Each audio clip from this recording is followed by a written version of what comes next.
Hello there. This is Planet Collingwood Open Roundtable. My name is Monty Dean. This is Revolution, also Revolution Radio. It's on Revolution Radio Studio A. Big thank you to Tony or why not? Split personality? I don't know. I won't tell you my legal name. Let's move on. A big thank you to Why Not and Co for the last 2 hours. If you enjoy the last 2 hours, the Y-Files, please go to freedomslips.com or revolution.radio and donate what you can so we can continue broadcasting Revolution Radio. We're doing our bit and we need it. So we're 100% listener supported, 100% volunteer, and just 100% radio. Just making things up as I go along. Just click on, get to the website, click on the Patreon button, and $5-10 a month. Just apparently that's a cup of coffee. I don't drink coffee, and it seems way too expensive for me, but there you go. Then pop into the chat room and hang out with awesome people. You also have the Zazzle store to buy merchandise as the Northern Hemisphere is coming into the summer. Excuse I.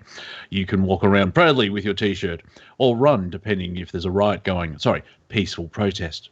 If you'd like to join us, I already have a guest here on the show. Monty. Yes, it's my my raving days. Hello, I'm Monty. Monty_Dean, and send me a massage, and I'll add you to the call. Someone I've done that already didn't message. You just wandered in, sat down, and said, well, let's get on with this, whatever this is our Central American Canadian, Bruce MacDonald. Bruce, how are you? Oi, Monty. Oi. Oi. Oi, yes. Here in Australia, we have a lovely chant for sporting crowds or concerts. Aussie, Aussie, Aussie, oi, oi, oi, which is ripping off the Welsh, because they have Oggy, Oggy, Oggy, oi, oi, oi. So Australians walking around going, we came up with this. It's like, no, you stole it. Or our forefathers. Or who would have four fathers? I mean, one's enough. Anywho, what's going on? You still on your news fast? 100%, man. Oh yeah. Little things squeak through here and there if they're really persistent. Yeah. And of course, if you're listening to Revolution Radio, they'll be talking about stuff. The latest one is, and I sound like a tabloid magazine, Belinda and Bill Gates are getting a divorce. Yeah. Who cares? Yeah, that's basically it. So the jokes are flying fast and furious. I've seen a meme of Bill on a Tinder profile, and he'll give you the third injection for free. Like, ugh.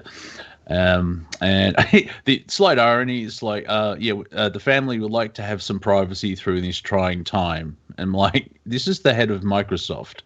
No. So it's quite funny. He stepped down from Microsoft quite a while ago, well over a decade. Oh, okay. Well, yeah. The spirit of Bill's there. Let's be fair. Mm-hmm.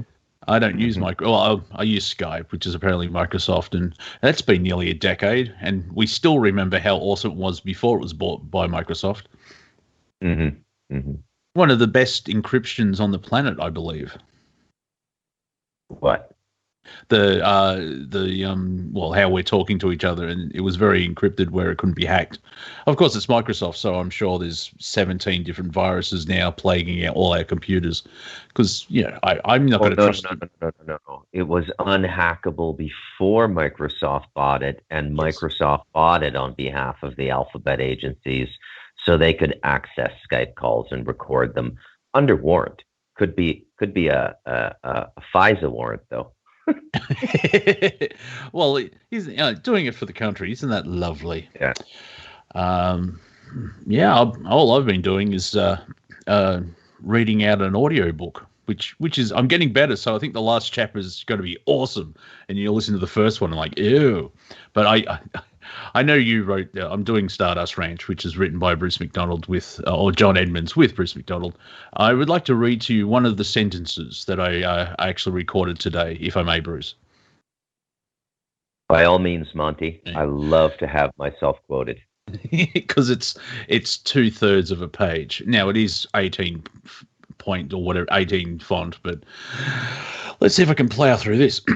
Being a former social worker who specialized in TDSD and addictions, and being capable of self-analysis to the degree that anybody is, I conclude that there was nothing going on in my own life that was creating these moods. No big change in diet, no chemical influence from the water, and nothing that would provide a kind of physiological connection between temperament and cause. Therefore, I conclude that my moods were a product of living next to this dimension, which, for some reason, had much stronger presence at my ranch.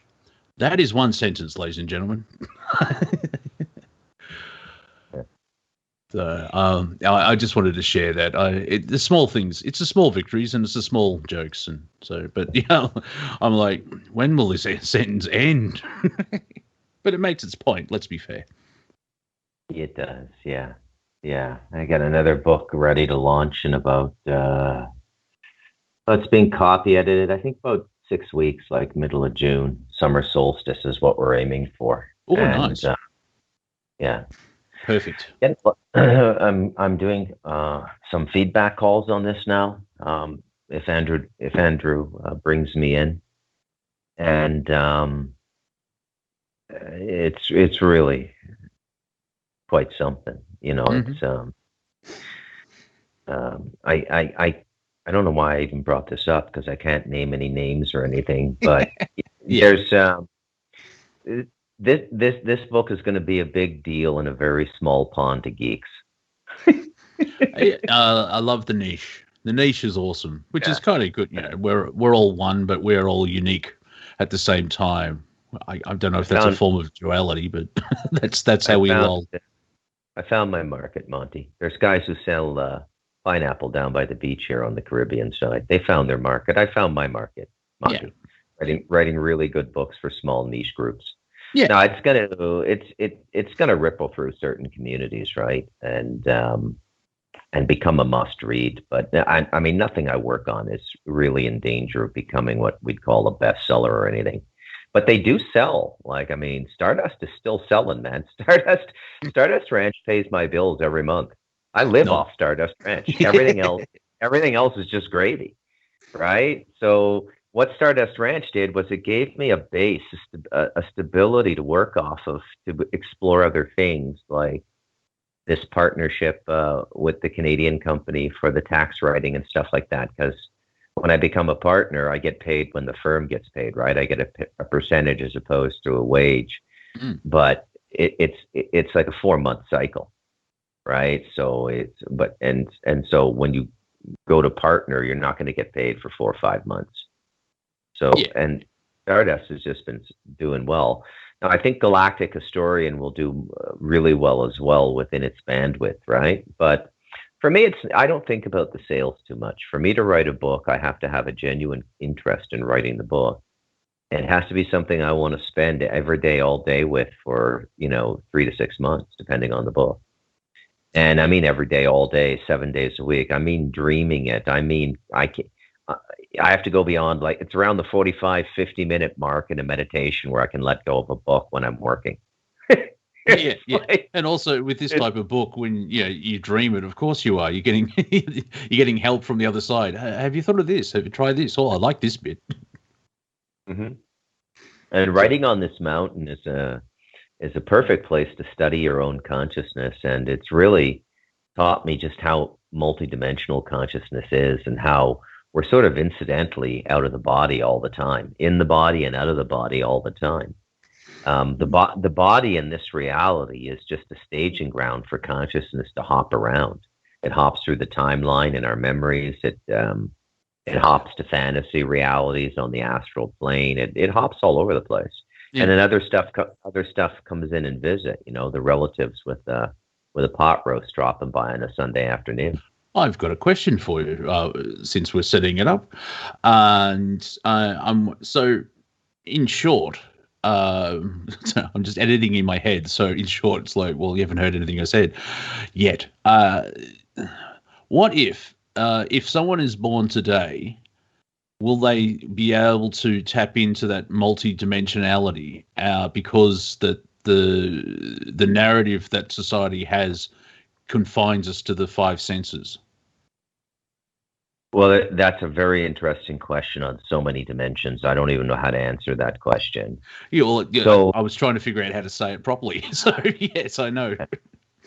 the question is, the question now is what's coming in, because there was the control system on this planet was on the fourth dimension, and they controlled the incarnation grid. Mm-hmm. So the bad guys were actually controlling who gets to have a lifetime on planet Earth. And I mean, if you're part of the Earth Collective, you've been down here and you've been on wash and repeat for a long time, way beyond what the Prime Creator's original intent for reincarnation was. So there's a little bit of truth from both people's perspective. Yeah. The people who say, "Oh, it's all reincarnation. We reincarnate millions of times." Well, in a properly functioning system, you shouldn't have to incarnate thousands of times on the same planet, right? But we're in a broken system, folks. So the question Monty's asking is, what's incarnating now?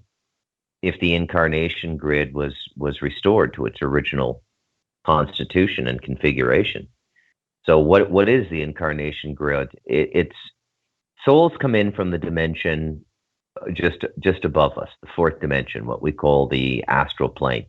On the astral, moving around is a big deal. You know, you need technologies to move around, just like we need cars on the physical world.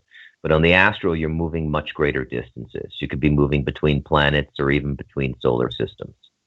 And the astral is basically the refugee system for where souls are, or the immigration system for what planets souls are incarnating on. And there's a bunch of experiences in this solar system on different dimensions. There's all kinds of experiences, and you can experience this stuff. But we've been locked into like this horror show for a long time now, man. If I may, when Bruce says a long time, we are talking tens of millions of years from the 3D perspective. Yeah, so a long time, it's a really long, like the opening of Star Wars, a very long time, a long time ago in a galaxy far, far away. Well, half of that's truth. It probably happened in this galaxy, but it is a very, if you were to tell the history of this planet, the Orion Wars would be like the second last chapter. That's how old it is. Yeah. It's like the Orion Wars aren't that big a deal. They form a lot of what we call the exopolitics world now and the UFO world, but a lot more has gone on down here. The Anunnaki is a fascinating story. But they're not running the show.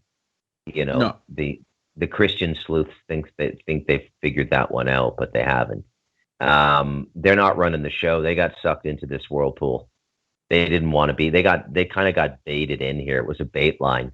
The thing that was here blowtorched some honey in a cast iron pan and drew them in like bears in northern Ontario.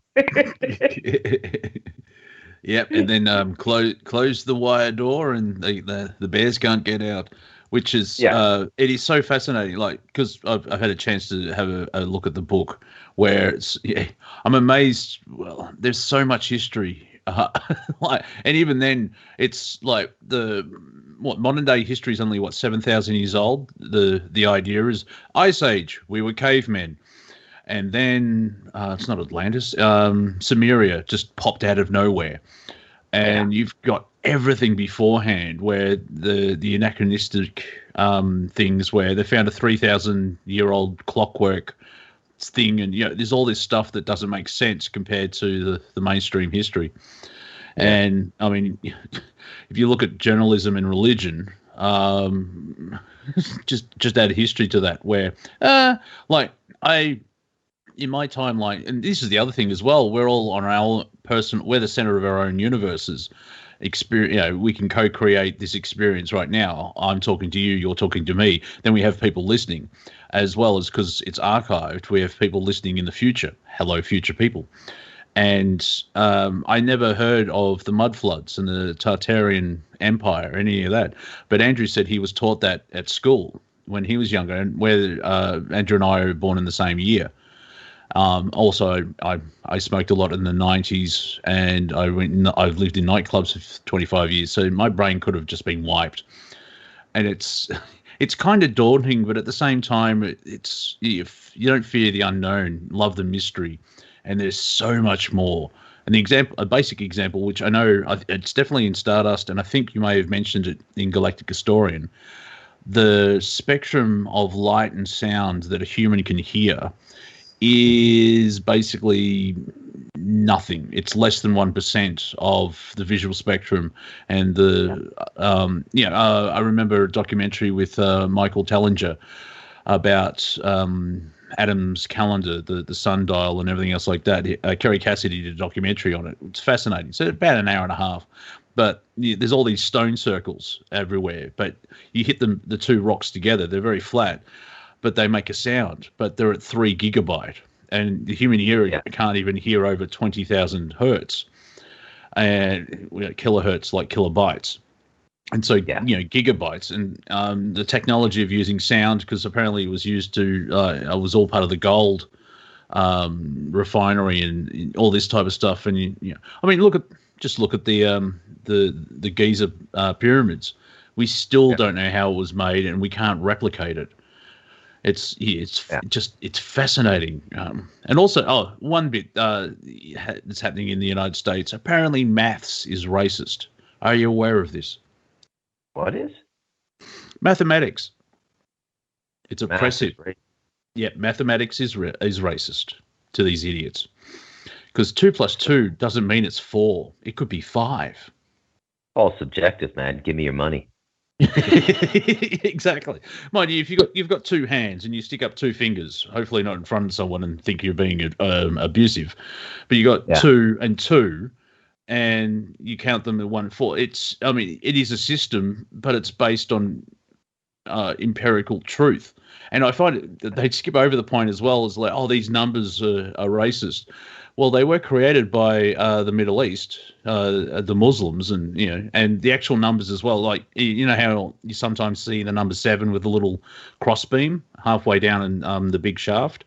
It's the way that they came up with the numbers is the amount of angles in said number.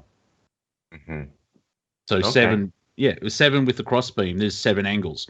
2, there's 2. 3, there's 3. 4 and traditional 4, not the triangle 4. Well, maybe that works, but won't save your life. But you may end up in jeopardy one day. So just helping out the audience there. Yeah. Cool. Yeah, and also I just remembered then because I think it's just Earth. I don't know if they've expanded out to, like, the solar system is probably quarantined because of what's happening on Earth, but up until a while ago, which could be 20 years, or recently, which could be 20 years, the Earth's a prison planet, and we're being quarantined, and we're being trapped here. And that's basically the system for millions of years, is you couldn't leave and move on. There are actually negative entities who are over this game and want out as well. Yeah. Because try and wear the same T-shirt for 50 million years and see how you feel. Yeah.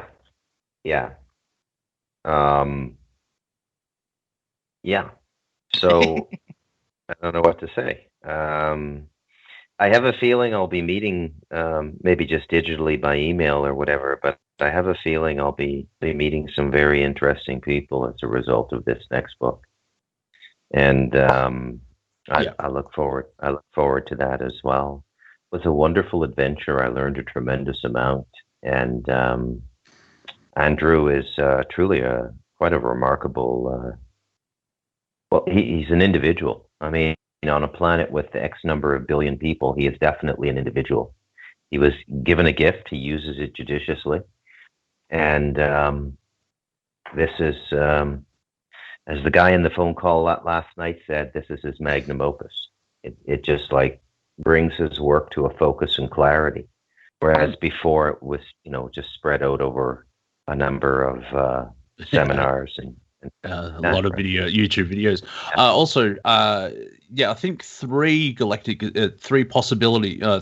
candidates for Galactic Historian were incarnated. I don't know if they're all on Earth, but Earth's the center point at this point in time because we're stuck. And everyone's like, can you do something? And that's what's happening. We're doing something. But Andrew was offered the gift and he agreed to it. So the other two's like, so it's interesting. Like, even it's fascinating just the history of the Earth. But how many suns are in the galaxy? What, 4 billion or something? I don't know. A couple of the things that blew me away that Andrew told me, and I have no way of proving this, but I believe Andrew. But I have the benefit of spending a lot of time with him, so But the thing that blew me away the most was there's 66 planets in this solar system, and the true population of planet Earth now is around 20 billion. They lie about everything, right? So, it's just, they've done everything in their power to confuse our understanding of our multidimensional existence. That's what they've done. They've tried to induce a kind of dislocation in us, a kind of apprehension of and acceptance of a false reality, a kind of schizophrenia. That's what they've done. And they've been really, by and large, very successful. Extremely successful, actually, but they're having a lot more trouble now because the human reception of what I call grace. Okay, I use a standard, straight up Christian word. It's actually, grace is uniform to all religions. It's a universal religious and spiritual term. It just means the presence of the divine, right? It could be a feeling. If you're a literalist and a hardcore internal practitioner, it could literally be light flooding into your consciousness. It depends on how but it's available to everybody in some way, shape, or form. Its most common and base expression would be inspiration, lucid dreaming, stuff like that. So there's a lot more grace available to us now, and it's because a lot of this timeline stuff kind of got. I'm not going to say resolved because nobody knows the future. Not even the King, especially not the King James Bible. And so nothing knows the future, right? But the timeline stuff got ironed out by the Prime Creator. That was some high level mischief, like timeline warfare, right? And that's another thing that shocked me, is the severity of timeline warfare on this planet has been so great that there are now 72 sentient races that can claim first species. So first species is the indigenous sentient being, first born on a planet, first evolved on a planet. So that there are different forms of life templates that could manifest on this planet. The carbon-based humanoid is one. Giants used to be here. The reptilians are real.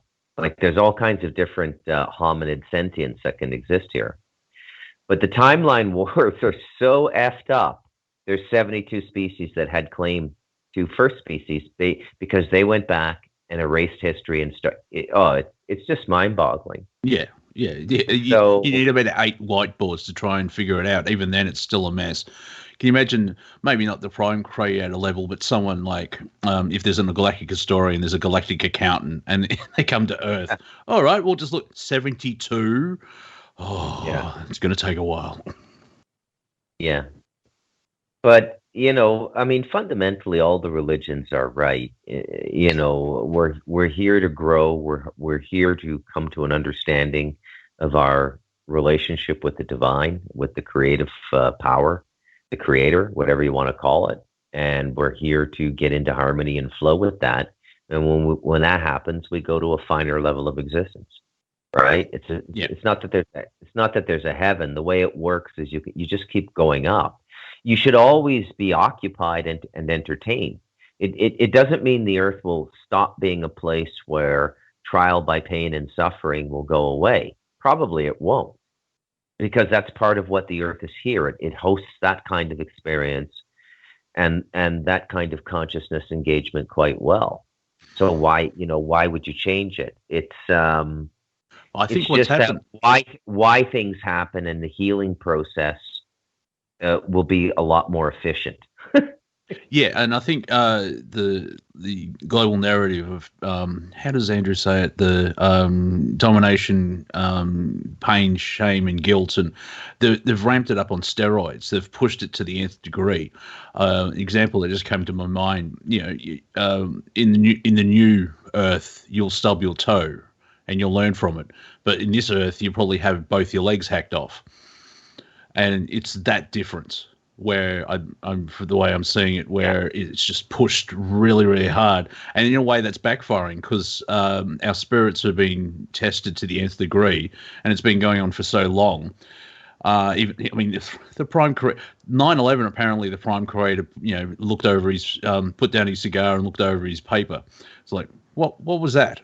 And not giving away too much from the book, but the event happened in 2014, and that was the prime creator doing it all. He's like, okay, kids, Dad came into the sandbox and said, stop that. They'll be going up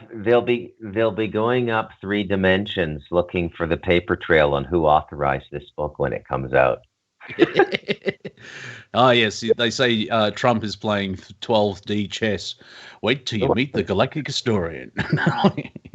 How did this sneak out? Who authorized this? What? Oh, you can't. To quote Star Wars, he can't do that. Shoot him or something. Yeah. So it was. Yeah. But it comes down to choice as well. Like as you were saying that you can, by being happy and being occupied and finding your enthusiasm and your passion, if you on a basic level, and it's very hard to try and get through to people that are going through a lot of pain and depression and all that. It's a choice. You have to find the right spot of you to make that choice, and then there's work involved. It's not an instant gratification thing, which is part of their sneaky plan, is they make everything instant gratification. And so if you try something once and it doesn't work, people give up and move on. The Mayan calendar is a good psyop as an example, where nothing happened. It's like, well, the energy changed. I felt the energy changed. However... You ever find it amusing? You ever find it amusing, because you just triggered me there, how Cliff High comes in and out of fashion? And yeah. I mean, he's basically been doing bug out bag podcasts for a decade. It's always the last minute. Pack 3 pairs of clean underwear and 3 pairs of clean socks and get the hell out of there and get into your survival bunker in the woods. He's been slinging that end of the world shit for a decade now, man. Sorry, I interrupted you. No, that's all right. I can't remember what I was going to talk about, but now I do. No, I've got something new, like responding to the Mr. High. Interesting name. But it's there's a kind of a spiritual lesson with that, where it's like, really?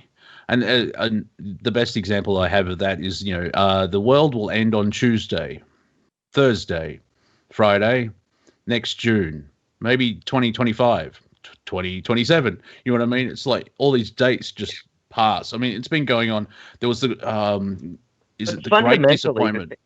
But sorry, just very quickly. In the 1800s, they thought that the rapture was going to happen, and thousands of people sold up everything and went out to Ohio or something, and nothing happened. And so it's been going on just before electricity became widespread. Yeah. Good. That's a very interesting global event right there, is the electricity. Yes, and I'm wondering if we've got, DNA is mostly information. I think it's 80% information. And like the if you go back to Atlantis and all that, where they harnessed power and there's a level of technology.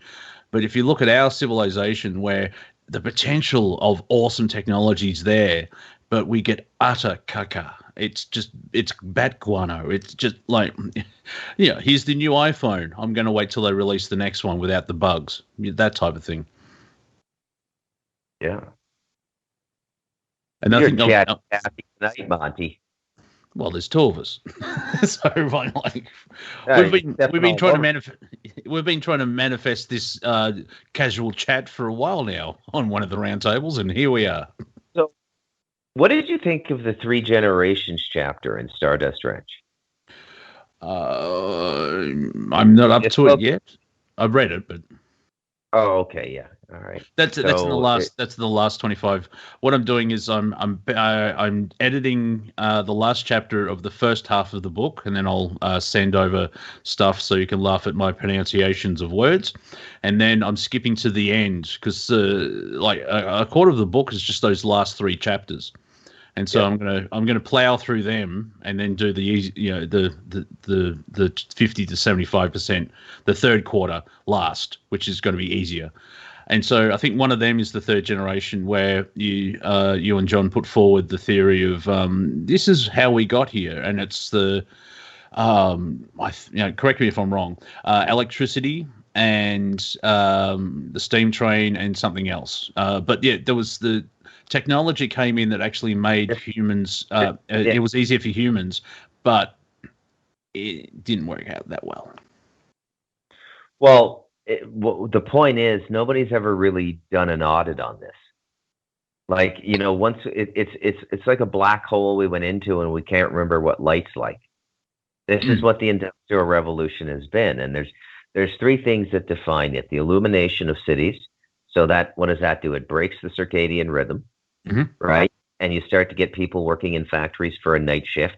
So massive production. So the massive creation of wealth for the superclass, because all that work has been for them. Then you get the dislocated voice, which is its first manifestation is the radio, and then the telephone, and these sorts of things. And then it just progresses through history in different forms to the point that we're at now, where we're both sitting on opposite sides of the world with headsets on, talking to each other. And the other one is rapid movement, faster than walking or horseback, which begins with the locomotive, right? The train, and then the car, and then all that sort of stuff. You throw all that stuff together, and then here's what I want you to do, folks. You can find this picture on the internet somewhere. Just go semiconductor city aerial view. And it's like a drone shot of a city at night as it's lit up. And then right beside it is like an i7 Intel a chip for a computer, but it's blown up and the electricity is going through it. You can hardly tell the difference between the two things. Yes, the pyramids in Mexico, with the sun pyramid and the moon pyramid, that actually does look like a massive circuit board or motherboard as well. So it's interesting where artificial intelligence was like, well, it's based on intelligence. And what was sort of described, and as well, we're on a main line here, but I'm going to go onto a branch line. The grids that you can see in the cities, which logically makes sense. You want a straight line. I want to go from here to here. However, that's used as a dream catcher. It modifies the dreamscape, and it locks people in. Yeah. Well, yeah, you kind of got that right, but not really. But I'll let it alone. So the point Monty's making, folks, is that, just like what's that's become real fashionable in alternative media now, Gematria, right? You've got Zachary Hubbard. You've got a few other people out there, mechanics into it, the Gematria. For people who like that kind of stuff, look into how the Masons and Kabbalists set up the cities. And there's a 3D dimension to it, which is literally city planning. You can go and get a PhD in city planning at most universities now. But there's a fourth dimensional aspect to it, that they create an energetic structure that cuts you off from the organic dream space of the earth. And it's all soul captivity is what it is, where here soul is defined as the ability of consciousness to exist multidimensionally in the creator's multiverse, right? So there you go. The depth of what we've evolved in is far greater than anybody has ever articulated before.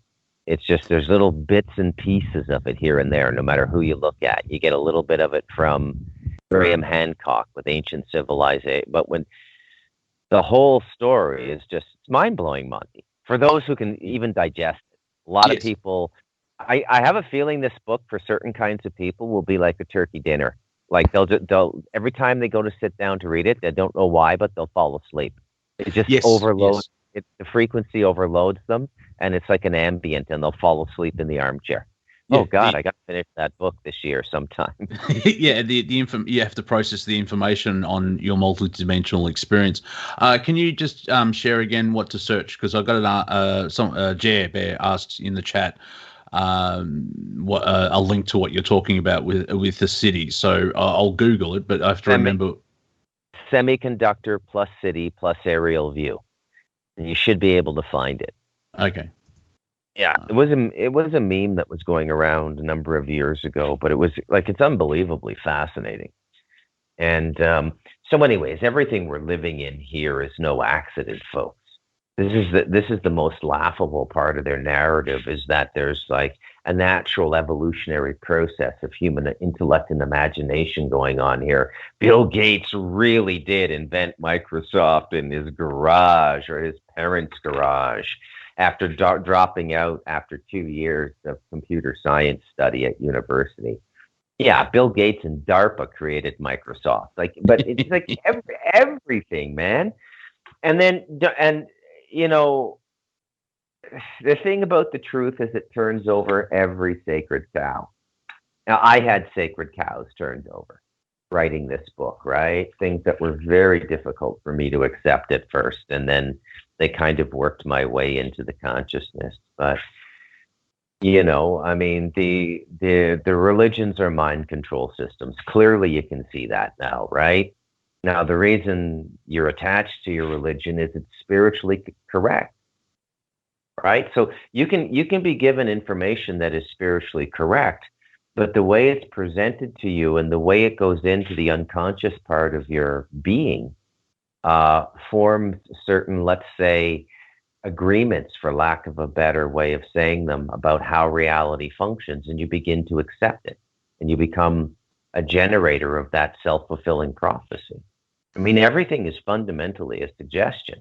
Even gravity. There's all kinds of people who've taught themselves to levitate. In every generation of man, there's people doing it now in the Himalaya mountains in India, right? The yogis. Everything. I've thought of I can logically and scientifically, I found a theory, a way of doing it.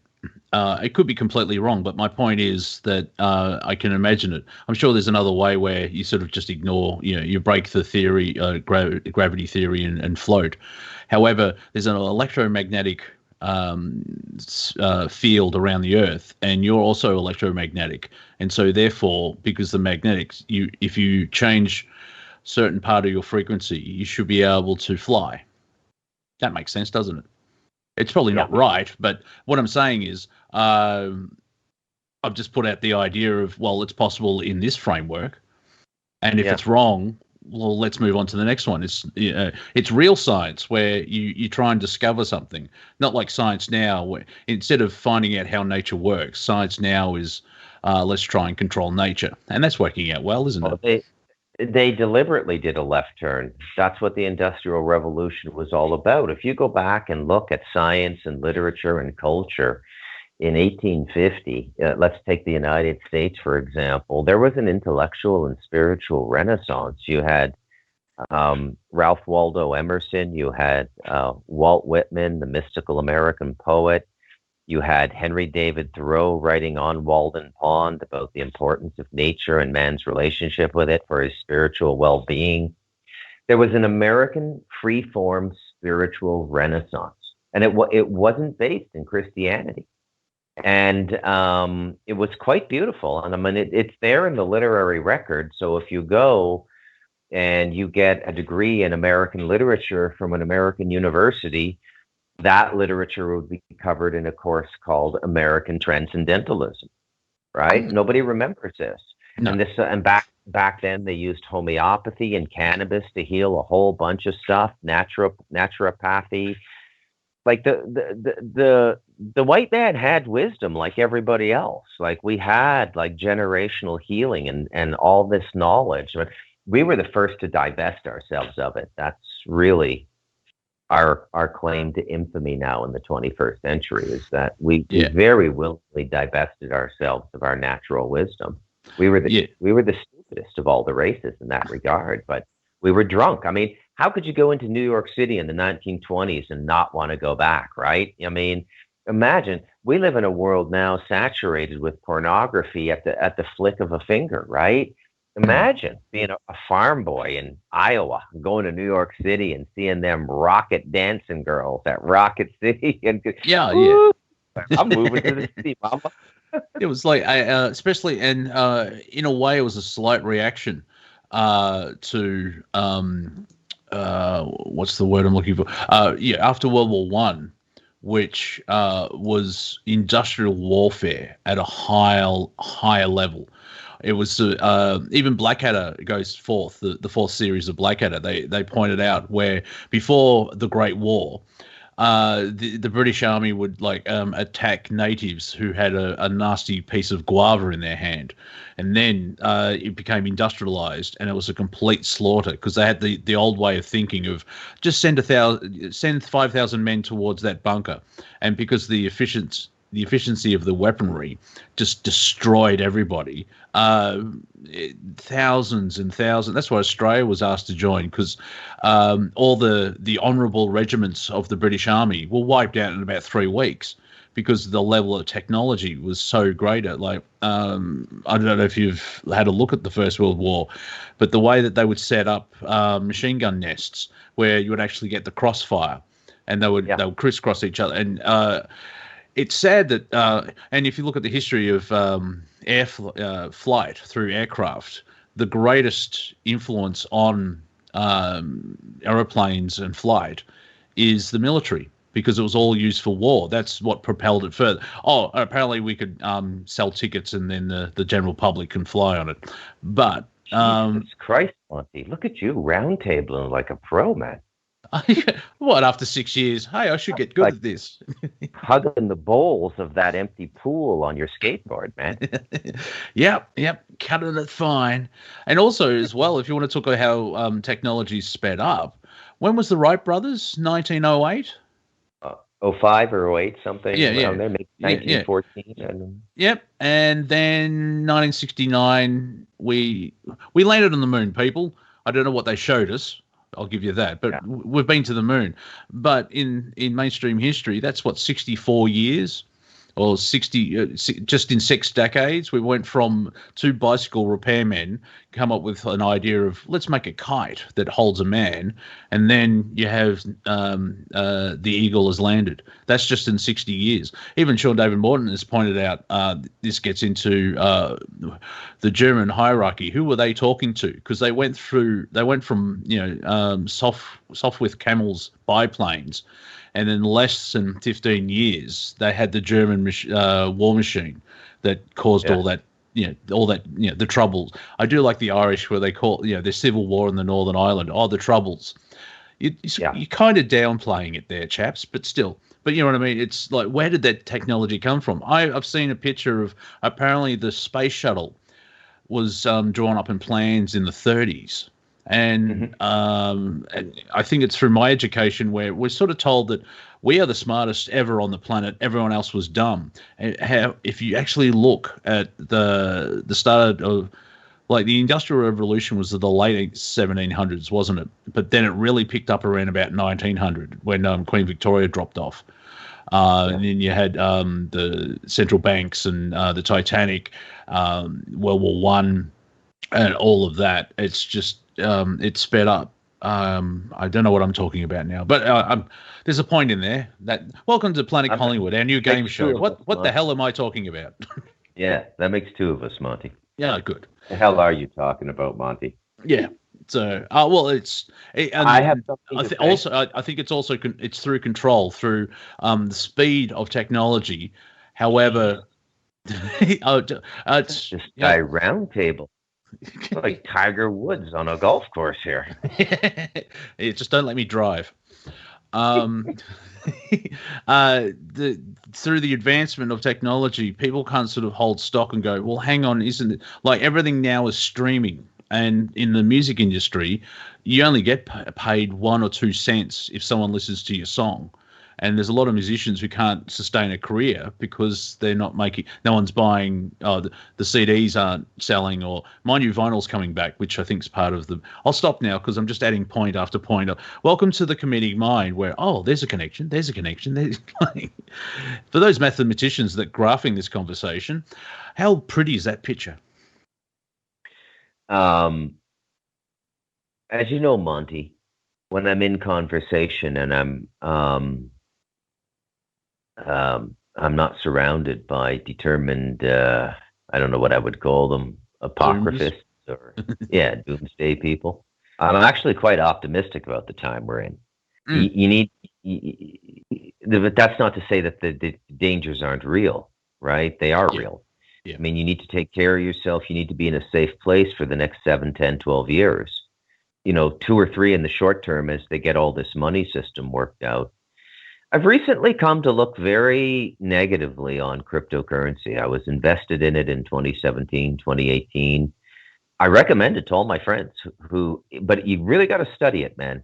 And you got to know how to figure it out to make your money. But it's no way, shape, or form a currency we want to be going into the future with in any way, shape, or form. It's part of the negative infrastructure for sure. And the digital beast now, they want everything to go into this digital world. I wonder why. And remember, the main problem with the world now, Monty, is there's too much carbon, and we're carbon, right?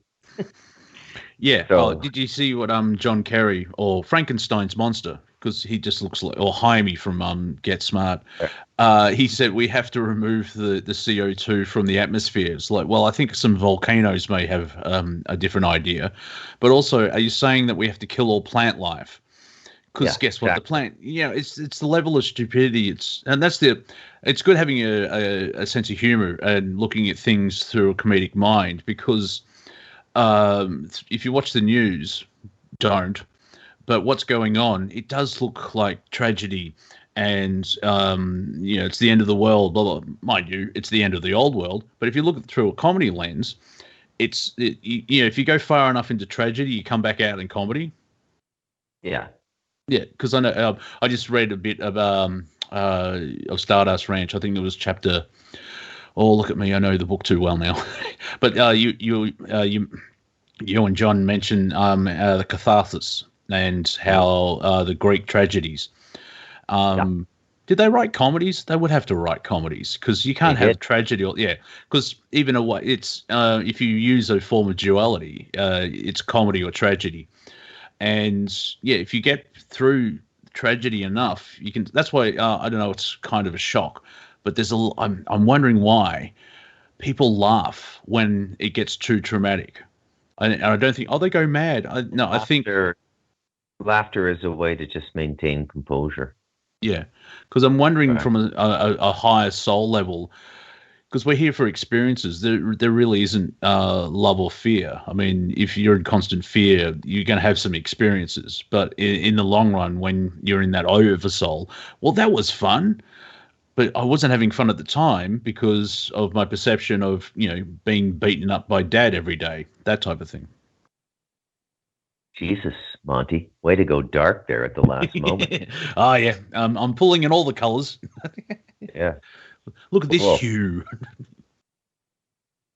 So, I think things are going pretty well. I mean, my life's pretty dramatic now, man. Like, I got like big family of Nicaraguan brothers living here with me now with their wives, and they have this whole drama thing going on. Latinos love drama, man, especially the men and the women. Yeah, well, that would explain why their soap operas are so them. Have you ever seen them? Mexican or Colombian soap operas are the most outrageous things you've ever seen in your lives, man. Yeah, I think less than 2 minutes, and that was enough. Oh, yeah. It's just like, wow. Yeah.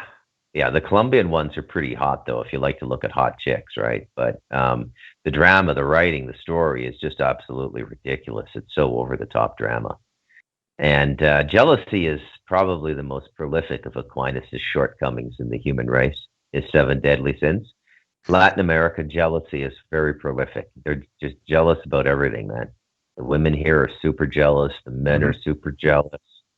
They're jealous if you have a better material life than them. It's the jealousy, man. The green-eyed monster. And so it makes for good drama, right? That's really, and comedy, actually, when I think about it. So it's really funny, some of the shit that goes down here, like, when couples are fighting and stuff. But stuff comes up, like, it's not so easy as you run an abaca farm and hire some laborers, right? They need to see doctors. They need to have teeth pulled. It's just people get entwined into your life in a way. It's hard to explain. I imagine I'm living a life that a southern plantation owner would live in like 1820 or something, right? Yep, I was sort of got to bring that up. Not slaves, but where property owners and laborers by mutual consent. I mean, these guys travel 2 weeks to get here to work. There's no work in Nicaragua. Yeah. I mean, the money they make with me is like 4 times a policeman's salary in Managua. Seriously, man. Yeah. So if you're living in Australia and you could walk somewhere in 2 weeks or through a series of buses get there in 2 or 3 days, and you could make 4 times what you're making where you are now in Melbourne, and there was work, would you go? Oh, I'm just going to say yes.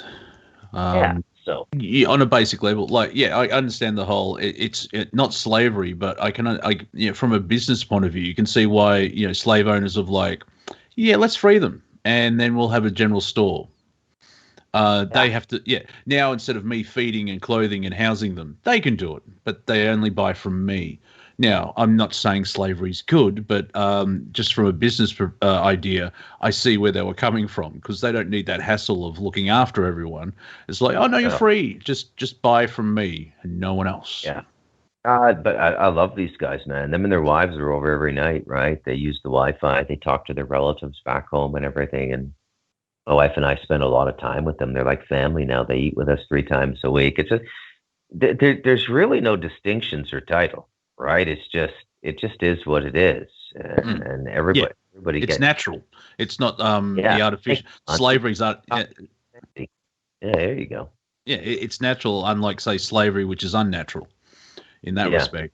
I'm just wondering, like in your community, it's you wouldn't call it a village, but it's probably got the population of a village. You know how raising a child, you need a village to raise a child, and I'm not talking about how Hillary said it, because she should be in jail.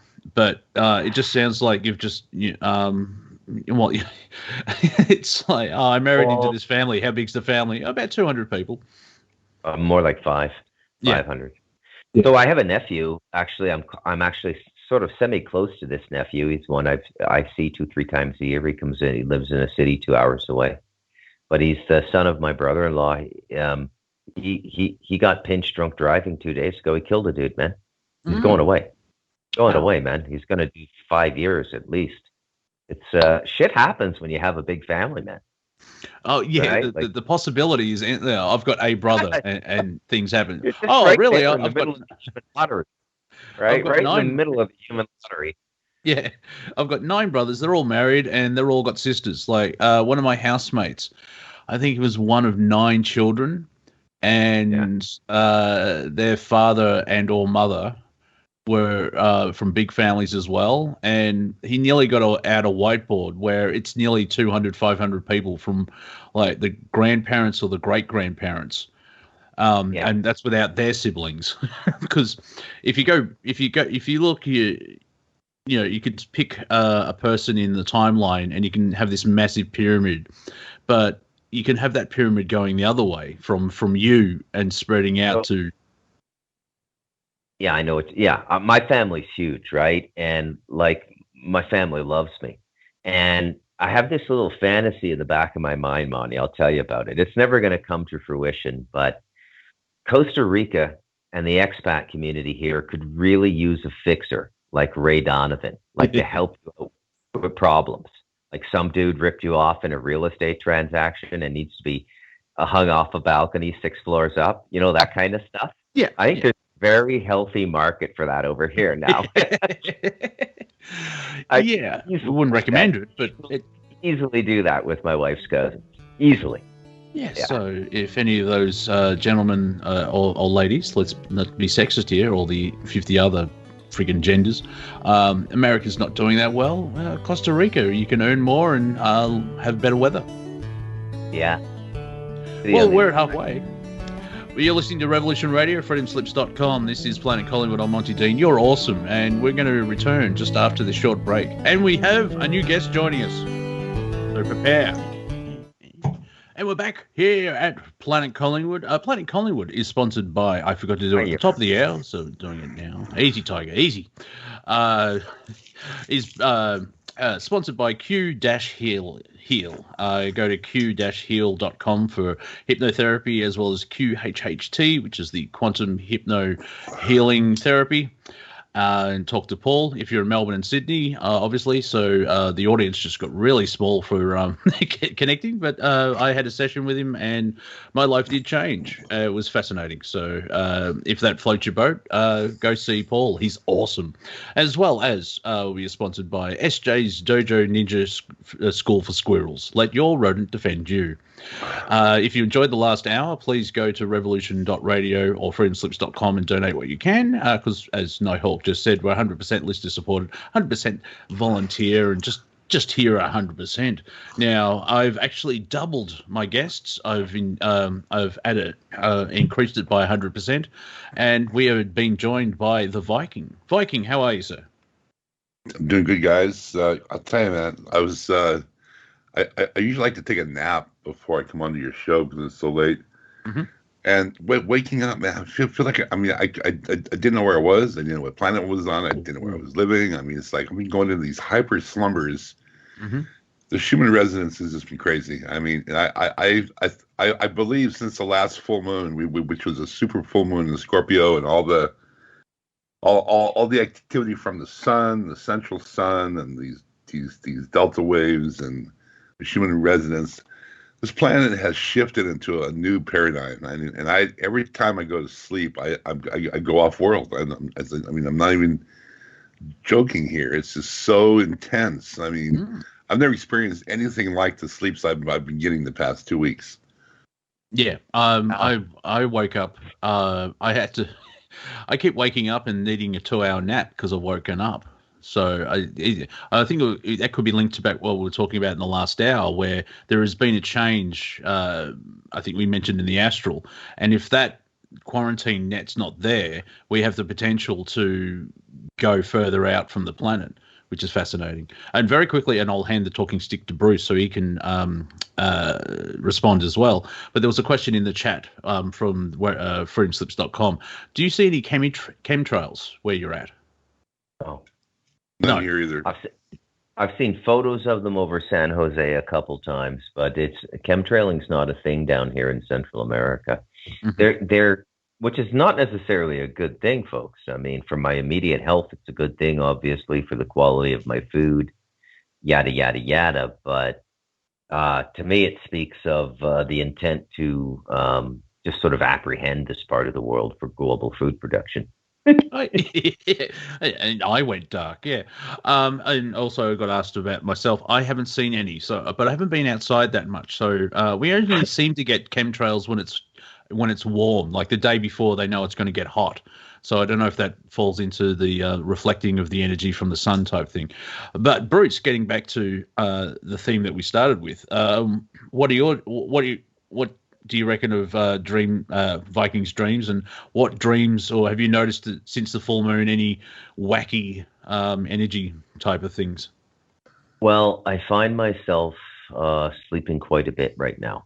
I like 10 hours a day. Ooh, and that's a lot and I shouldn't be that tired, right? And but I live at a level of relaxation most people just can't even comprehend. Like I don't have there's not a stitch of tension in my body at any given time, except when I'm doing kung fu. And it's like beyond relaxation. It's like an ashram up here, right? You're just like, you're always surrounded by nature and everything, and the rainforest and everything, and it's just beautiful. So I sometimes feel these energies, like I can tell when the Schumann resonance is spiking. There's a profound ability to communicate with people from this mountain. I don't know how I would describe it. It's not telepathy, but you can get like emotional impressions, like, oh, somebody needs a phone call, and you call, and boom, they needed that phone call, right? But it's up here, it's like 100%, and it could be people I haven't spoken to in 6 months.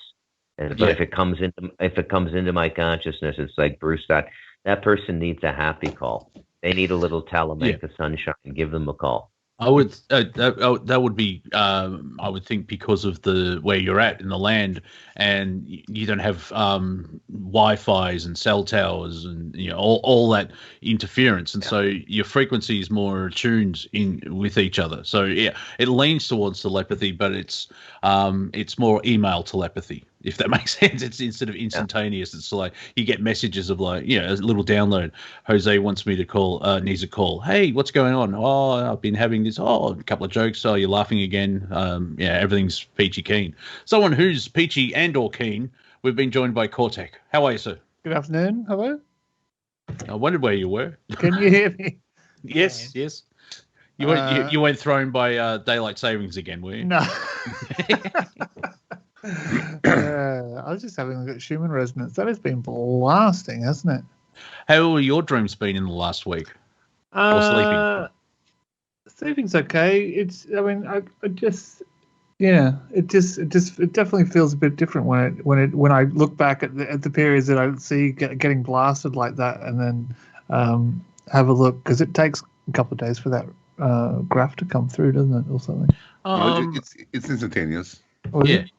Or about 3 hours. Yeah, about 3 hours out. It is pretty close to. Oh yeah. Okay. Yeah. So it is right now. Yeah. So it's just completely white now. And what I find fascinating, and I don't delve in it too much because the illogical mind starts playing funny buggers. However, is the Schumann resonance affecting us, or we're affecting it? Or is it symbiotic at the same time? Which I find fascinating. Does one affect another? It's affecting us. We're not affected. We're being affected by it. Okay, yeah, that makes sense. Yeah, and I'll tell you this, man. It's not. And you're talking about dreams. I'm not remembering any of my dreams. That's the problem. I'm going into this deep hyper sleep, and waking up and just completely disoriented. I've been practicing this thing recently. A lot of it too, as far as the 5G waves. I mentioned how when I had my roof redone a few months back, actually it was in the fall.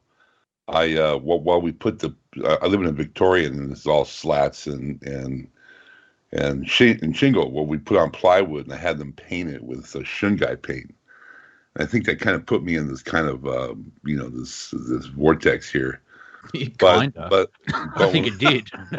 but it's like I've been practicing this visualization where really understanding the relationship of the DNA having 12 strands, and the 12 strands of the chakras. And then in each chakra, you can literally, if you visualize the telomeres of the certain portions of the body, I've been going in there and reconnecting them, and painting them gold, and trying to really have a visualization behind regenerating my body. I think since I started doing this 10 days ago, I really believe that when I drop off into sleep, that my body is literally regenerating itself, and it's such an intense experience when I would wake up. Because it was a couple of nights ago when I woke up, and as I said, I didn't know where I was. I had to literally come back in my body and try to figure out where I was living and what time it was in the space, and it was like I had to literally reintegrate into my soul. It was so intense that I really do feel like I'm going off planet. There actually is a planet out there that we had our guests on last week, the Trisons, which are soul doctors, and that's what they do. They in your dream state, they can help you reprogram your DNA with new codes, and I believe that they're actually involved in reprogramming my DNA coding. Nice. For me, I've used to wake up and like, oh, I'm still here. Now it's like, oh, I'm still here, because I totally understand the help. I think reading Andrew's books helped that. Where there's a reason you're here, so enjoy it. You're not going to be here forever. I've never had that. Probably once or twice in the last 10 years that I want to go home, and then the rest of me's like, no, don't. Mainly because I've been here so long, I don't know where home is, and it's I guess I'm slightly addicted to my human body, or the multiple human bodies, which I find fascinating. Another one is I've gone blank, so it'll be interesting to see what's going on. Yep. Really blank now. I've double blanked. In the last hour, you're talking about the German avionics, and you didn't mention the fact that in the 30s they had the Royal Society, and I think that's what gave them the jump start, because they had this coven of women that literally were nude, and they had hair down to their ankles, and they'd get in this coven. They would get in the circle, and they would create a portal. Maria Orsich. Yeah, and they literally.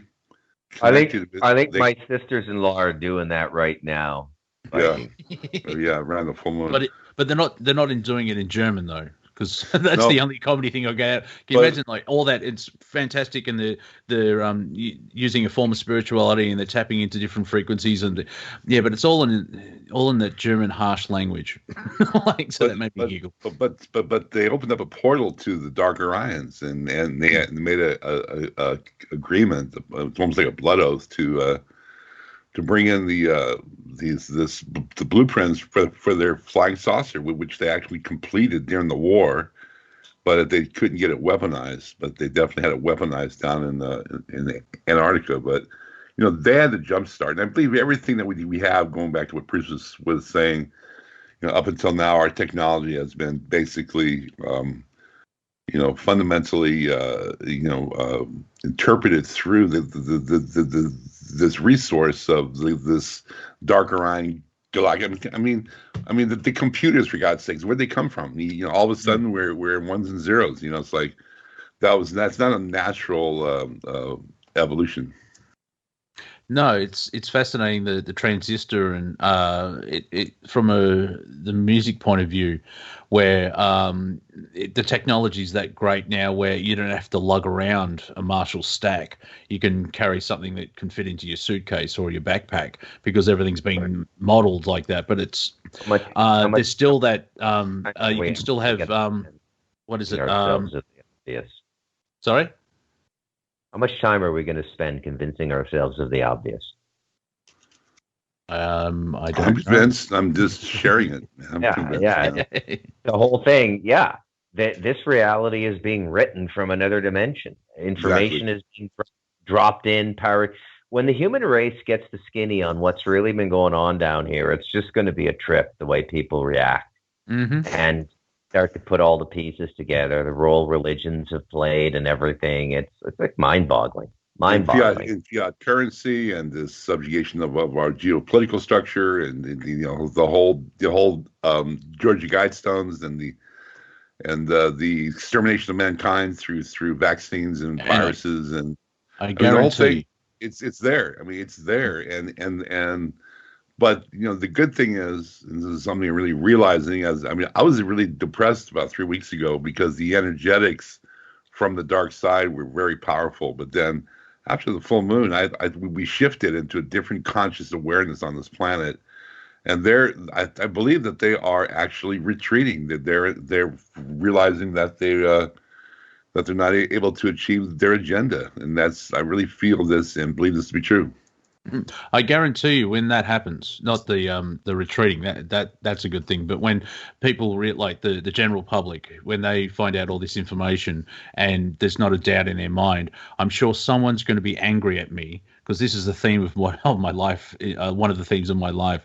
I would tell people information, and then it would either come true or they find out it is true, and then they get angry at me because I told them. And I find that it's like, really? Thanks for waking me up. It's like, but it's kind of like that dude in the Matrix where he wanted to go back, and you can't go back once you're awake, and that's the thing, It's like I was saying this about 2 years ago on my show, that the two things that are going to propel humanity is prosperity and disclosure, and we're in the midst of both. Andrew Bartz has actually said as well, which I should really start recording my cat. We are one cat video. This is how close we are. We are one cat video from disclosure and prosperity. It's that I don't know what that video is, but I think it's using an example where we are that close. Like even since 9/11, when the spell of 9/11 was starting to wane, probably about 2010. So in the last 10 years, we are that close where one crack in the dam could bring the whole thing down. And I think that's why they're realizing that as well. And I'm guessing they're starting to retreat because they're losing ground. Go ahead, Bruce. I got nothing. Go ahead, Mike. So what's interesting here. I was like, algorithms are just what people are talking about, and then they start to repeat themselves, and then they start to get some sort of substance to them. I was listening today to one of my favorite podcasts, Charlie Ward. And one of his guests was saying that she tried calling the White House, and the White House in the recorded message said it was closed. And this is like, and right now there's a huge activity this weekend. Or last weekend, where there was tons of military vehicles and we're not. No. What? Are we really having a Trump hero champion conversation on Collingwood? No, it's nothing to do with Trump. But what they're doing now is that they had a whole onslaught of military presence, and they're saying, the algorithms are saying, that they actually are doing the military tribunals inside the White House. Interesting. So we'll have to see if that bears fruit. Not taking away from what you said. Don't get me wrong. It's just an algorithm. That's all. Yeah, exactly. Yeah. And what I find fascinating is if everything's up to grabs, like if the Prime Creator's got the chessboard and flung all the pieces in the air, why can't there be multiple timelines sort of flittering in between each other?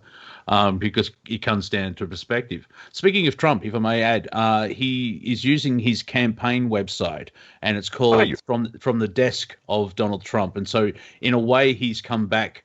He's not on a platform. He's only got his website, but he's now he can post stuff, and that he's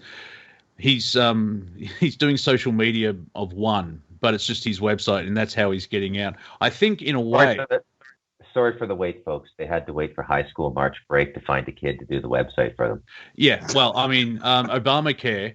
that only took 3 years. Yeah, well, that website took longer than the United States entering World War II and ending it. And then when it was released, some guys in Idaho, they fixed it in a week. So, like, it's that bad. The word nincompoop comes to mind. Yeah, and other words we can't say on this radio station. Propeller heads that's been hit in the head with a baseball bat 8 times. Yeah, spin now, you little... Anyway. Just understanding that this is a comedy roundtable. Oh, sometimes. Mind you, sometimes in my warped sense of humor, no jokes is a joke overall, so it's a 2-hour joke with no punchline. It's like anti-comedy. Anti-comedy is still comedy. It's you got to find your wave, stand up on your board, and catch that wave and ride it, man. It's a great time to be alive, despite the horror. Maybe because of the horror, right? Which is just rapidly resolving karma in a lot of ways, right? So something big is coming.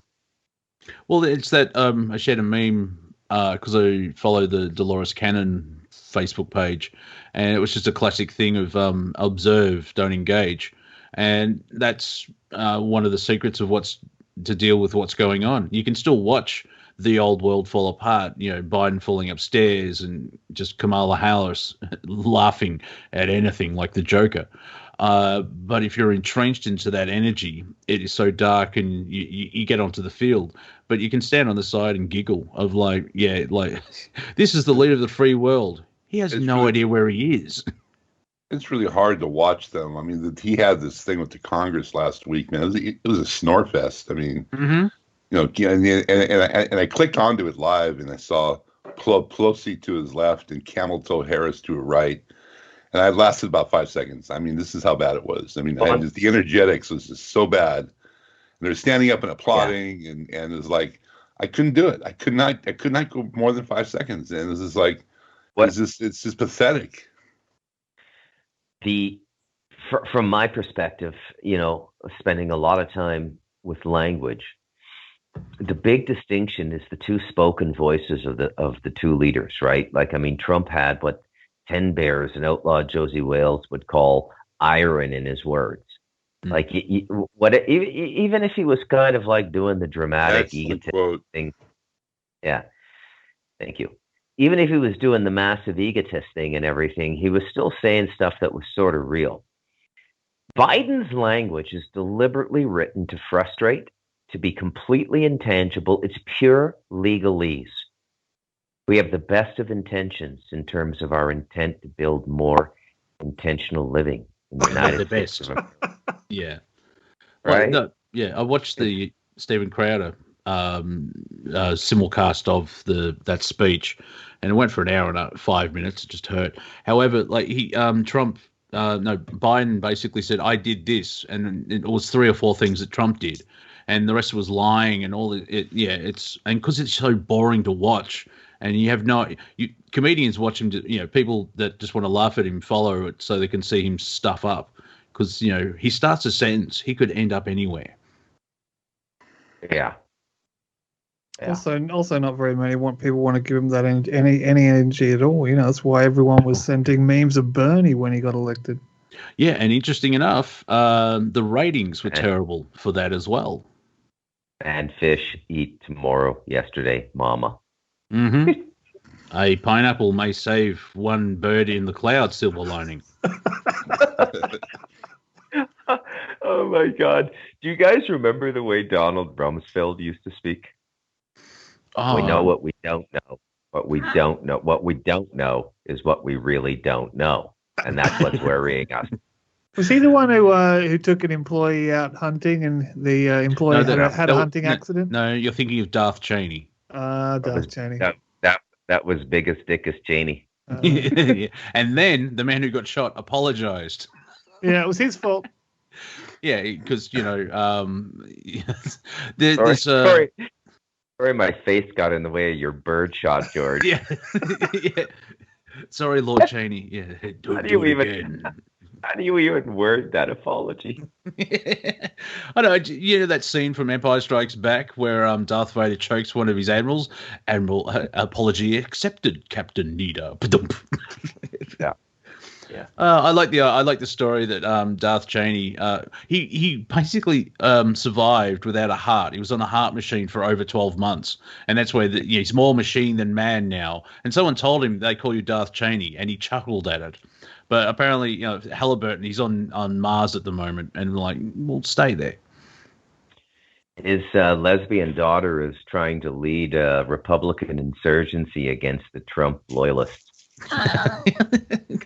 Well, I can't believe I got it out in one smooth sentence. Yeah. What I find fascinating, it's like, when did that happen? 1853? Because it sounds like a battle from pre-Civil War. No, that's today. The Trump loyalists are banding it together. And speaking of Mars, I just thought of Elon Musk. Apparently, he's going on Saturday Night Live. Is that a joke? Because they're not funny. But apparently, the producers of Saturday Night Live have set up a safe space for certain cast members because Elon's coming up. And okay, I know toddlers that are stronger than you emotionally. And Elon said, well, any ideas for sketches for SNL? And someone said, yeah, how about a sketch about a white African American going on the show, and the cast members can't handle it. So, do you know Jordan Peterson just came out with another book about 8 months ago, a follow-up to 12 Rules or something. Mm-hmm. It's one of the best-selling books in the Canadian book industry, right? He's published and edited out of Canada. I forget who has his contract. It's either Random House or Penguin. But it was national news the week his book was coming out that the publishing house hired grief counselors to come in and talk to the staff who had to work on the book. Monty, I know this sounds like a Monty Python sketch. I shit you not, this really happened. Like, how do these people even exist? What do you do when somebody just comes up and punches you in the face? What is that, like murder? Well, you may not have seen it because it wouldn't have been on your radar. However, one of the latest Marvel comics issues, there's the character Red Skull, who's part of Hydra, during the World War II, he's a Nazi. But they did a parody of Jordan Peterson where he was just quoting it, and everyone's like, what are you doing? Because this is how far the leftards are insane. They think Jordan Peterson is a danger to society, so they thought they'll get back at him by making Red Skull say a couple of talking points that Mr. Peterson says. And Jordan Peterson's response was he created a Hail Lobster and created a logo and sold merchandise for charity. It's like, because you could see the stupidity and the funny part of it, but it's like that pathetic, that level of wokeness or PC, or I'm a hero but I'm scared of ants. They're going it through the media, and at the same time sales are plummeting because people don't want this shit. They rather have escapism. I mean, you would have heard about Bill Maher talking about the Oscars, where like I want to enjoy a film again. I want escapism. I don't need a lecture. Yeah, man, I saw this movie on Netflix called Mandy with Nicolas Cage. Has anybody seen it? No. Okay, well, it's really one of the weirdest movies I've seen in quite some time. I mean, it's a work of art, but it's unbelievably dark. But if you had seen it, I had a great joke. It's California in 2022. But I think I saw the trailer for it, and it looked super weird, but I've not caught it. Oh, wait! You're saying a movie with Nicolas Cage is super weird? Hey, dude, every once in a while, Nicolas Cage knocks it out of the park, man. Rumblefish is one example. Leaving Las Vegas is another. He got an Oscar for that, man, and he deserved it. And I mean, David Lynch, Wild at Heart, man. Nick Cage is a movie star, man. It's just. Yes. I heard he has to keep doing these shitty movies that go straight to video because he's under some bankruptcy thing, and his debts are enormous. Yeah, it was costing him $35 million a year to be Nicolas Cage. Yeah, it's. I watched the history of swear words, and it's American swear words. So like, there was a whole episode on bitch, and I'm like, bitch, please. But he's a very unique person. He's made a couple of movies here in Australia. One was Ghost Walker, and the only part of that film I enjoyed was watching all the Melbourne landmarks. Apparently it's in Austin or somewhere. Yeah, it's Texas City, and there's a river in the middle of the city. It's like, well, that's clearly not Texas.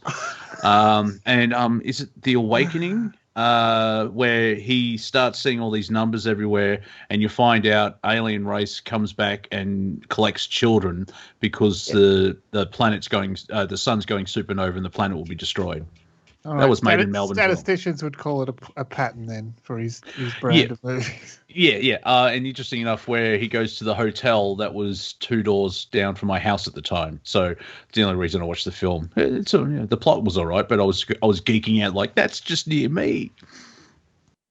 But Well, yeah, we're not Hollywood or New York or Chicago, so everything's made here, but there. But when it's made in Melbourne, we freak out. Like there's a Jackie Chan film that was made in Melbourne, Queen of the Damned. I have a question for you and Court. I'm curious.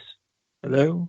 What is one piece of Australian cuisine that is uniquely Australian? Like what have you guys added to the experience of food? Oh, gee. What about servo pies? They're throwing the shrimp on the Barbie. Meat pies? Really. What about a meat pie? Well, that could be from England. Yeah. No, they do slices. Yeah, the Lamington is pretty big. I'm just trying to. Pavlova was created in New Zealand, and so like anything that's made in New Zealand, Australians claimed it. That's pretty much close enough. Yeah, and that one too. Yeah, it's about it. Deep fried Mars bars. What's Pavlova? Pavlova's it's like a meringue thing. Yeah. And it's cool. It's called a Russian ballet dancer. That's about it, really. Okay, so I just found the great big dividing line between Canada and Australia as two Commonwealth satellite nations. We have no cuisine. Well, we have cuisine. We brought maple syrup to the world, dude. That is a big deal. And moose liver. Kind of, but it's not really a food. It's like an after food additive. So you can't really claim it as a food, as cuisine, can you? It's like a sauce. It's used in cooking. It's used in all kinds of things, dude. It is. You're going to want to have more than that, though. Well, okay. How about this? Australia is the only country in the world that eats the animals on its emblem. Can you do that, Bruce? Yeah. We eat kangaroo and emu. That is a cuisine. And they both can't walk backwards. So on the emblem, they're facing each other. So they're going to crash into each other. They have to stand still. The favourite word for restaurants in Australia is fusion. Come to Melbourne and try and find a cafe. They're everywhere. We like our coffee. Yeah, whatever. But we have everything. Like we've got Lygon Street, which is the Italian Quarter. There's a Greek, little Chinatown. Guess what's there? And so we have Chinese, Indian, souvlaki, pizza, and idiots in the United States. All three of them would call it cultural appropriation, but it's like no, we like food. We don't care. And the Aboriginals have interesting because they lived on the land, so eating widgety grubs and all this type of stuff. Right on, man. Right on. Oh yes, especially when they do a walkabout. I mean that's treacherous, and they have to know exactly where the water is, and they're eating everything that they can find that crawls. I mean, that's a feat unto its own. Yeah, it's fascinating. Yeah, when the Europeans turned up, it's like, oh, they're all savages and they're subhuman and they got no intelligence. And 3 days into the desert, they're screaming, "I need help!" And yet the Aboriginals have been living there for 80,000 years. You don't go that way. You go that way. The water's over there. What's wrong with you? Putts. I don't know what an Aboriginal. Maybe there was a Jewish chap. Like, hey, when you see a British guy, call him a putz.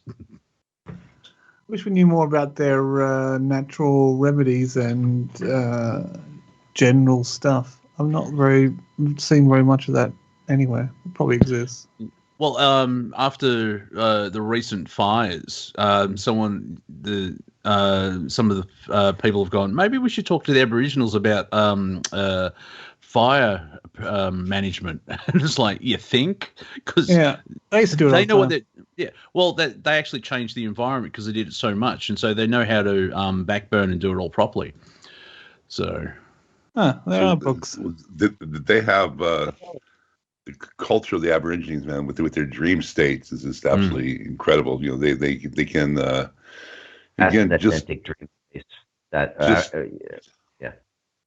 Well, just like the Mayans, that they can propel themselves into the future, and do their prophecies, and the didgeridoo is a hell of an instrument, man. I just love the frequency and the vibrations that instrument can create. And I have one of those wind, you spin them over your head. Mm-hmm. Yeah, like in Crocodile Dundee. Crocodile Dundee. Just got to make a call. Whoa. I've used those for years to call in the spirits, and I'll tell you, it's very powerful. Yeah. That was my reference to Shrimp on the Barbie, because the United States, when they were advertising after Crocodile Dundee, the Australians used that phrase and him to promote tourism. Yeah. The whole thing was to throw a ship on the Barbie. That was and there's a scene in Crocodile Dundee, I think it's the first one, where he goes to New York for the first time, and he stops a robbery of a taxi, I think it was, and the driver's been hit in the head, so he puts him in and he starts to drive, and it's just a wide shot of Manhattan. You know what's wrong with you people? You drive on the wrong side of the road. You can hear horns and everything. So he's driving on the left side instead of the right side. Speaking of New York, we have been joined by John Z. How are you, sir? I'm okay. How are you doing? Hey, John. Yeah, good. I'm not wearing my comedy hat. I've been roundtabling because I'm getting critiqued by Bruce. Well, it's going to happen sometime. I see. I understand. And by the way, I totally love that scene you just described. Yeah, it's classic comedy. And of course, the classic one, that's not a knife. This is a knife, and he brings out a 12-inch blade that can hack into alligators. And the other one is like, I was fishing for barramundi, and there's bullet holes in his dinghy. It's like, bullets? Barramundi's a hell of a fish. It's unfortunate because now that we've mentioned this, I'm sure someone's going to get offended by the Australian man coming to New York and performing microaggressions in a movie that was made how many years ago? I think 85, 86. Yeah. It was the mid 80s.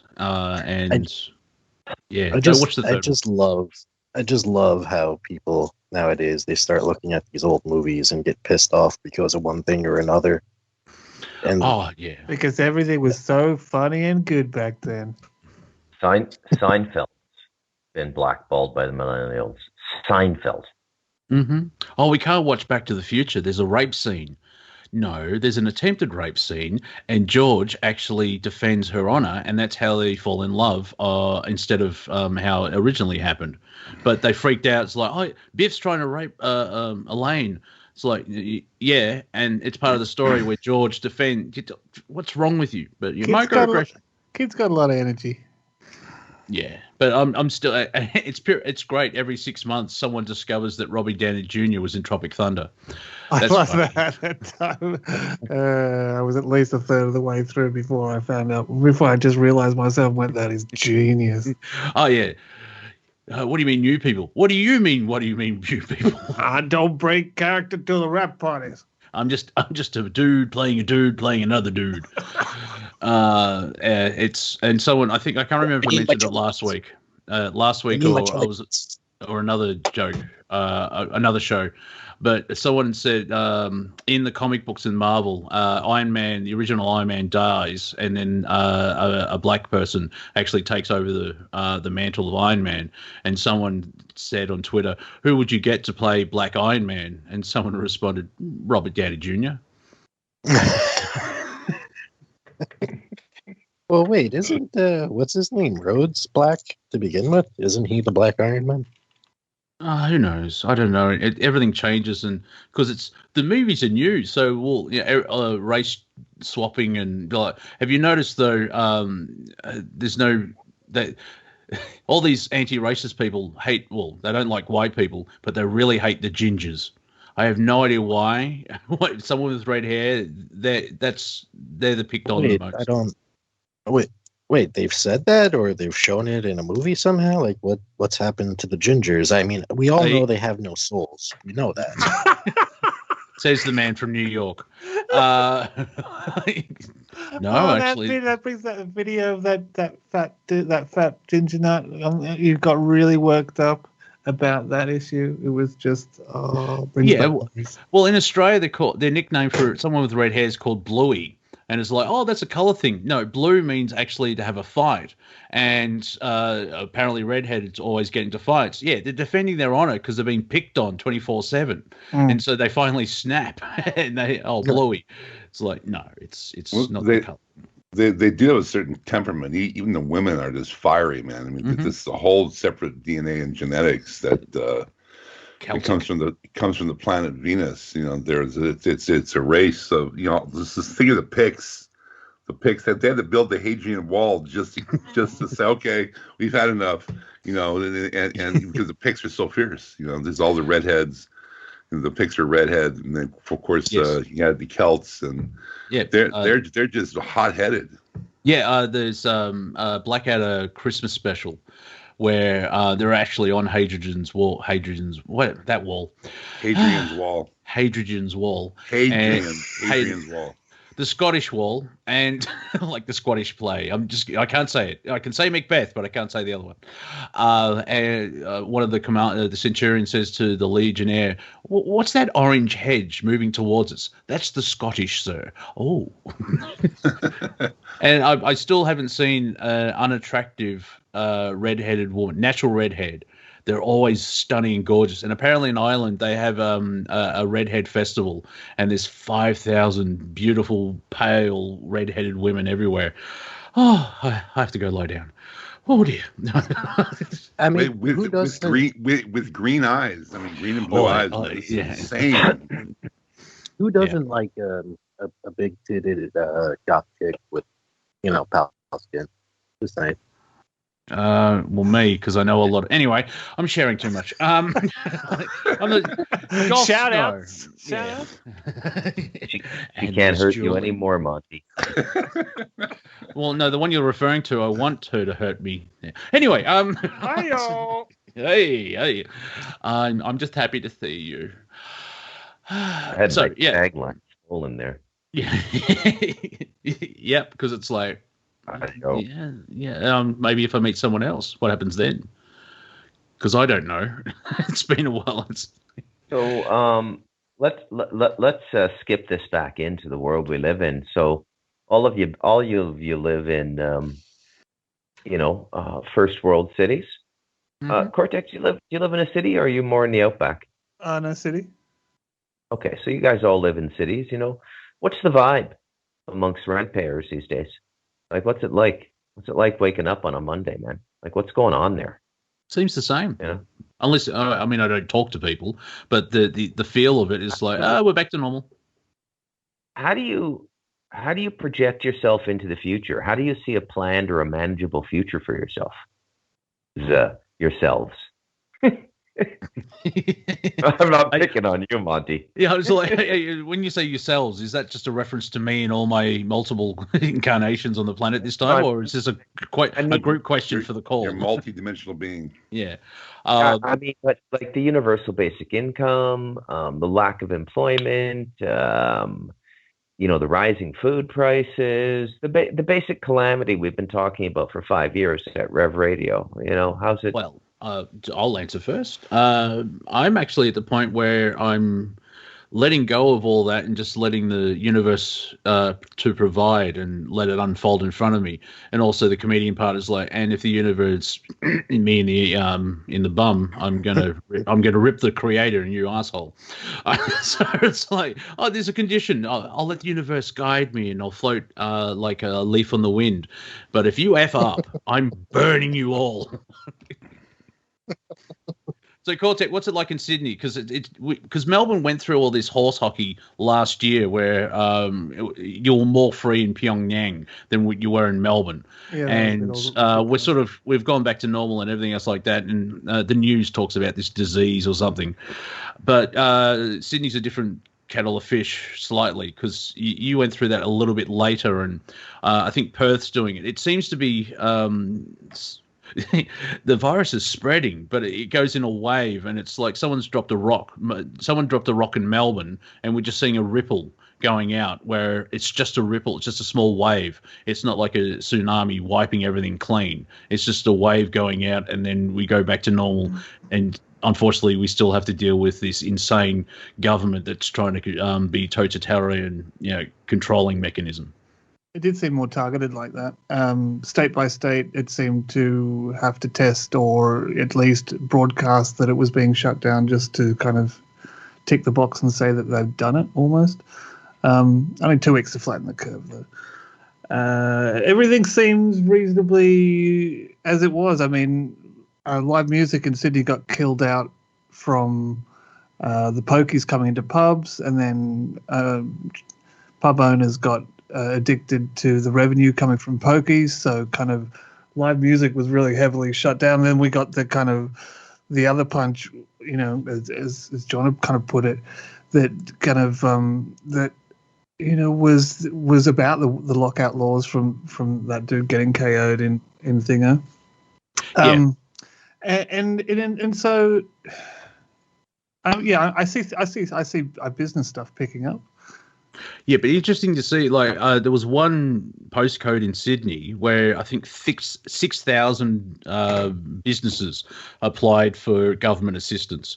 And so that could be the secret wave of negativity or disaster that's going to hit, is that small businesses are going to be wiped out because they can't deal with the financial. They're still living in the old financial world, but we're in the new world where you need actually to have a soul to understand that people are doing it hard financially because the government's forcing everyone to be locked down. I think, Bruce, you wanted to share then. I was wondering, one of the things that would be going on, and one of the things that would be, I wonder what the birth rate is now. Because the lockdown's been 1.5 years, right? And generally, most mammals will not breed in a stressful environment. No, that's what I would have said too. Mm. Yeah. So it's interesting how none of those statistics are coming out, despite the fact that every university in North America has a sociology department. What are these people actually doing? They're teaching kids SJW politics and Marxism and all that type of stuff. Speaking of an insane shit show, what's New York like, Mr. Z? Because the stuff that keeps coming out of there. Apparently, they want to ban standardized testing because it's racist or some stupidity. Good standardized testing. Yeah, they've been talking about that for a while. Yeah, I was actually shocked to hear the attempted banning of menthol. Menthol vaping and cigarettes, but funny enough, business is starting to bounce back here a little bit, but as more and more starts to open up, they're starting to push the vaccines, at least over here. They're opening it up to more age ranges, that type of stuff, but you still see the business sector of Manhattan. It's mostly maybe 25%, 30% occupancy. And there's so many small businesses over here in general that are just gone now. Yeah. And just the insanity of the police, how the changing of laws and statutes and everything else like that. A lot of this over here, at least in New York, it was pre-planned. I'm not going to say it was all pre-planned, but the laws were heading in such a way that it was going to be a radical shift in the next couple of years to begin with. And a lot of this started pre-COVID, 2019, 18, that type of thing. Yeah, it's that whole thing about taking a crisis, which is an opportunity, and they're doing it that way. Crisis-tunity. Yeah, those wacky Chinese, they've got the same thing. Crisis and opportunity is the same symbol. Really, people? I don't have a drinking crisis. I have a drinking opportunity. I think most of those most businesses will come back, but it's completely killed. It's tried to kill art. They were so successful with the elderly. Now they're trying for everybody. A lot of pressure on others, anyway. Yeah, this is going to sound conspiracy, nutter, tinfoil hat-ish. Do you know what station you're on? No. You'll be fine. Shock us, buddy. Oh, I don't know about shock. Kind of mundane, actually. One of the reasons why I think the Iraq and Afghan war have been going on for so long, just to specifically drain at least the U.S. in terms of manpower and able people as much as possible. And the reason why we've had all these little pop-up skirmishes around the world for the last couple years, probably all the way back to the Cold War, is probably to... go ahead. No, I was just going to say profits. Well, also that's a byproduct of World War One as well, where because it's probably multi-level, but that would be one of them as a bonus of their main objective is to wipe out the brave and the competent and the strong. World War One, basically, they lost all the brave men in one generation because they all went first. Here in Australia and New Zealand, our entire army was a volunteer. And so there wasn't conscription or anything else like that. So that's how that adds to the mythos of the Anzacs and heroes. It's like, no, they chose to go. And it was basically a civil war in Europe, but still. We're coming to the end, so if you can wrap it up. So real quick, with this COVID stuff, I think we're going to coast along for a couple of years. And, the bottom's slowly going to fall out. And we're going to see all sorts of wonderful racist changes and, racist-based changes and, driven by race, politics. Yeah. All this fun stuff. Yeah. All that left-hardism. Now, going from a urban East Coast situation, I'm going to turn to Viking. And what's it like in Northern California in a more rural on the West Coast? It's you wear your mask when you have to, and the businesses are. We didn't get hit as hard. I mean, this is kind of a micro pocket here. The industry of growing pot has really kept us isolated out of the poverty state. I don't know why, man, but when I think Northern California now, I just think like zombie meth head on a quadricycle. Yeah, no, that's more out. That's more out in the bush, But in the smaller cities and the cities and metropolitan areas, I can't speak for San Francisco, but and personally, I've never been more. My business has never been more busy. It's with the nation opening up, it's just starting to have a renaissance in business, and I haven't really suffered financially. And again, we're in a micro pocket here because of our green industry. It's a little bit different than say Oklahoma or Nebraska, where you've got definite people suffering and having food shortages. And I mean, also here we got a huge farmers market, lots of food being grown, and of course I grow a lot of food. And so you besides the fact that when you go out you have to wear a mask, everything is pretty much the way it was. Yeah.